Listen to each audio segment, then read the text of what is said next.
UDF സ്ഥാനാർത്ഥി രാജ്മോഹൻ ഉണ്ണിത്താൻ കാസർഗോഡ് മണ്ഡലത്തിൽ തിരഞ്ഞെടുപ്പ് പ്രചാരണം തുടങ്ങി. പെരിയയിൽ കൊല്ലപ്പെട്ട യൂത്ത് കോൺഗ്രസ് പ്രവർത്തകരുടെ സ്മൃതി കുടീരത്തിൽ ആദരാഞ്ജലി അർപ്പിച്ചാണ് രാജ്മോഹൻ ഉണ്ണിത്താൻ തിരഞ്ഞെടുപ്പ് പ്രചാരണം ആരംഭിച്ചത്. സ്ഥാനാർത്ഥി പ്രഖ്യാപനത്തിനു ശേഷം തിങ്കളാഴ്ച ഉച്ചയോടെയാണ് രാജ്മോഹൻ ഉണ്ണിത്താൻ കാസർഗോട്ടെത്തിയത്. റെയിൽവേ സ്റ്റേഷനിൽ നിന്നും പ്രവർത്തകരുടെ ഉജ്ജ്വല സ്വീകരണം ഏറ്റുവാങ്ങിയതിനു ശേഷം മാധ്യമങ്ങളെയും കണ്ടാണ് തെരഞ്ഞെടുപ്പ് പ്രചരണത്തിന് തുടക്കം കുറിക്കുവാൻ രാജ്മോഹൻ ഉണ്ണിത്താൻ കല്യോട്ടെത്തിയത്.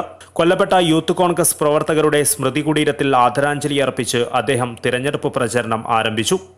തുടർന്ന് കൃപേഷിന്റെയും ശരത് ലാലിന്റെയും മാതാപിതാക്കളിൽ നിന്ന് അനുഗ്രഹവും വാങ്ങി. ജില്ലയിലെ UDF നേതാക്കളും ഉണ്ണിത്താനോടൊപ്പം ഉണ്ടായിരുന്നു. തന്റെ പോരാട്ടം അക്രമ രാഷ്ട്രീയത്തിനെതിരാണെന്നും കൊന്നവരെയും കൊല്ലിച്ചവരെയും പിടികൂടുവാൻ ഇടപെടുമെന്നും രാജ്മോഹൻ ഉണ്ണിത്താൻ പറഞ്ഞു. കല്യോട്ടിലും UDF പടനായകന് ഉജ്ജ്വലമായ സ്വീകരണമാണ് ലഭിച്ചത്. വർഷങ്ങളായി ഇടതുമുന്നണിയുടെ കൈവശമുള്ള കാസർഗോഡ് പിടിച്ചെടുക്കുവാൻ തന്നെയാണ് ഇത്തവണ UDF രണ്ടും കൽപ്പിച്ച് ഉണ്ണിത്താനെ തന്നെ കളത്തിലിറക്കിയിരിക്കുന്നത്. ഇദ്ദേഹം സ്ഥാനാർത്ഥിയായി എത്തിയതോടെ യുവാക്കളടക്കമുള്ള UDF പ്രവർത്തകരും ആവേശത്തിലാണ്. രാജ്മോഹൻ ഉണ്ണിത്താൻ എത്തുന്ന ഓരോ സ്ഥലത്തും പ്രവർത്തകരുടെ വൻ തിരക്കാണ് അനുഭവപ്പെടുന്നത്. കാസർഗോഡ് മണ്ഡലത്തിൽ കല്യോട്ടെ ഇരട്ടക്കൊലപാതകം മുഖ്യ തെരഞ്ഞെടുപ്പ് വിഷയമാക്കിയാണ് രാജ്മോഹൻ ഉണ്ണിത്താൻ പ്രചരണത്തിനിറങ്ങുന്നത്. കാസർഗോഡൻ കോട്ട പിടിച്ചെടുക്കുമെന്ന് തന്നെയാണ് ഓരോ കേന്ദ്രങ്ങളിലും ആവർത്തിച്ച് രാജ്മോഹൻ ഉണ്ണിത്താൻ പറയുന്നത്.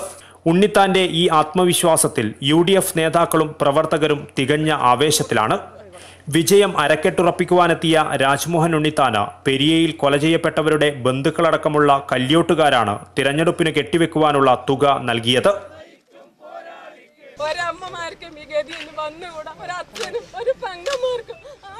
News desk KCN.